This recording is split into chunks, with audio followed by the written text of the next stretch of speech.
and certain things that were going to take place on the earth before he actually was going to destroy this place. Matter of fact, before you read on there, brother, give me the Apocrypha. Give me the book of 2nd Ezra, the 9th chapter, start at the 1st verse. Because there was certain signs that were given on earth through the Lord 2,000 years ago, and even beyond, before that, of what was going to take place and what signs to look for to know that he was going to come back. And we're seeing a lot of these signs coming to pass right now. Read that, brother. This is 2nd Ezra 9 and 4. Then shalt thou well understand. Start at the 1st verse. Okay. 2nd Ezra 9 and 1. He answered me then and said, measure thou the time diligently in itself. Right, it says measure thou the time diligently within itself. Why? Because we know that the Lord gave a certain time frame when he was going to come back and destroy this place. So how do we measure these things? How do we measure the time? By watching the prophecies, by checking the prophecies that already passed, by looking for these new prophecies that are coming up, like the microchip. So you have, not only do you have to read the scriptures and know what's contained in the scriptures, but you also have to know what these prophecies are, like the mark of the beast. The mark of the beast is talking about the microchip. So you have to keep an eye out for that, because you know that once they fully implement that, you know that we're just about out of here. You know, like the Lord said, that there's going to be wars, there's going to be rumors of wars, there's going to be famines, there's going to be all type of stuff going on around the world, so that you know, right, that these things are about to come to pass. And they're located in the Bible. Right, and that's what you find it in the scriptures. Bible. So it gave you a time frame. So it says, measure thou the time diligently within itself. Meaning you're alive now, keep an eye out on these prophecies that are happening. Go ahead.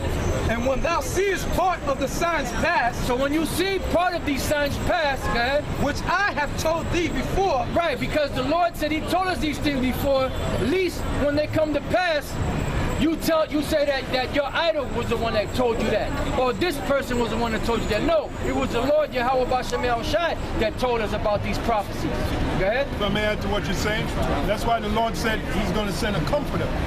Now the comforter is the Bible. You got these Egyptology jackasses trying to debunk the Bible, when the Bible is the road map for all these prophecies that are happening. And it ain't talking about that big, black, ugly matzo ball, Tazadakia. Yeah.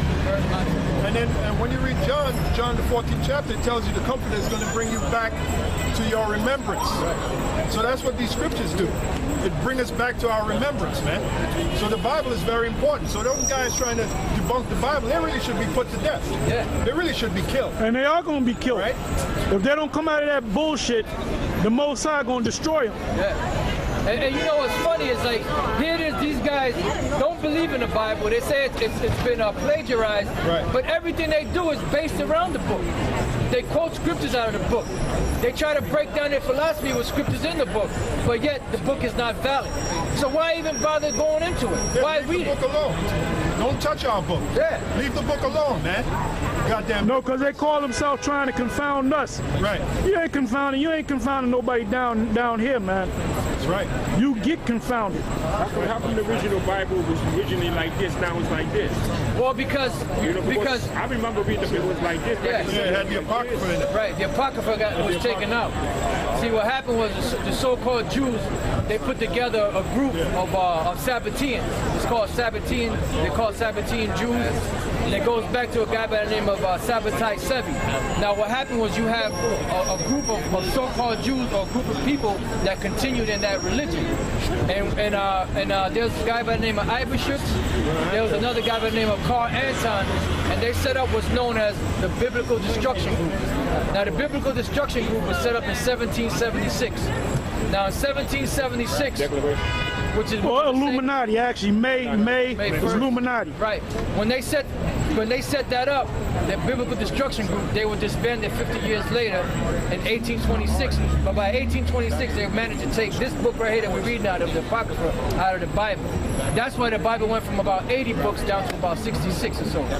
You know, yeah. That's why it's and the book. The reason why them books were big too, because they were big letters. Right. Because the scriptures speak about a little book. Yep. It's actually a little book.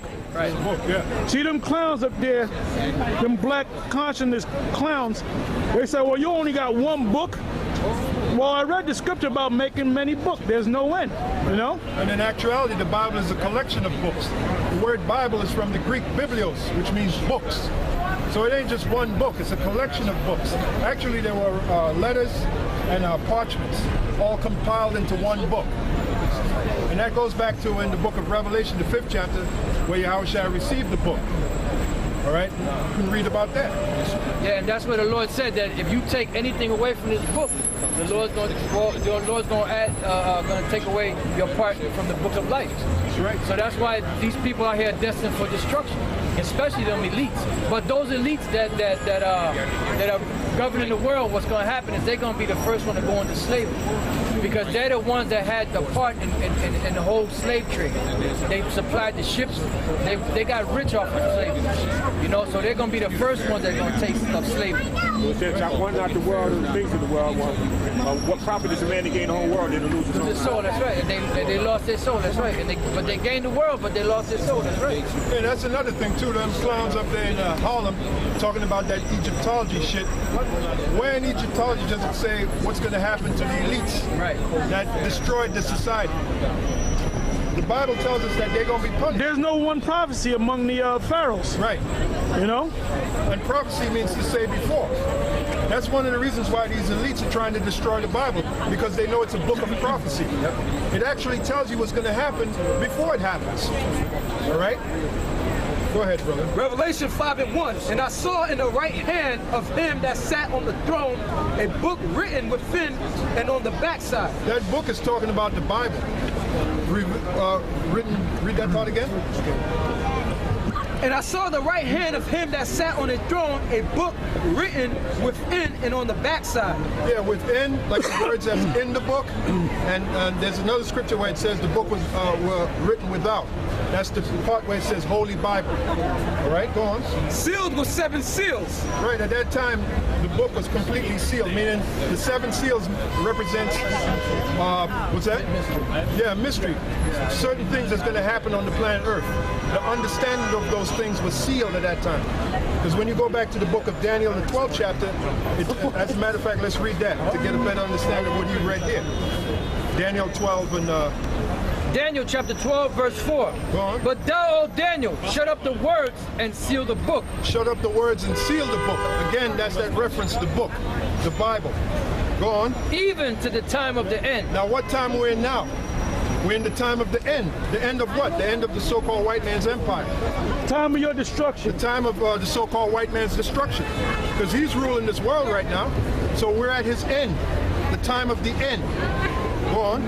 It says, many shall run to and fro. Right, we have the ability now to travel in great distances through something called a jet. You have some, what is that, the Concorde. Which they got rid of. Right, but you had that. Now you have jets that can take you to like places like England and France, take you as far as Japan in a few hours. All right, so that's the scripture there. Yeah, they got those trains. I don't know what they're called. They're Bullet trains. bullet trains. They'll get you there in no time. Yeah, so read that part again, It brother. says, many shall run to and fro. That's what that means. Because back then, when this was written, you didn't have that ability to travel in great distances in a short period of time. All right, go on. And knowledge shall be increased. Right, knowledge shall be increased. You have the internet now. Anything you want to learn about, you can just Google it and find out about it. It's called research. All right? Yeah, let me say this. You know what? They say that you progress, you know, mentally you progress and you create things through trial and error. That's bullshit, man. Right. Because when you go to the white man, when you go back to the Greeks, up into the Romans, all right? From the Greeks, Alexander the Greek, which he lived about 300 some odd years before Christ.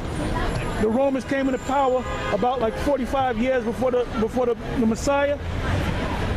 And then that was 2,000 years ago, right? All the technology was basically the same. Going back to Esau, coming up to the Greeks, coming up to the Romans, coming up to the Dark Ages. That's right. All right? Middle Ages. Coming up to the Middle Ages, coming up to the Renaissance, which was the 1400s.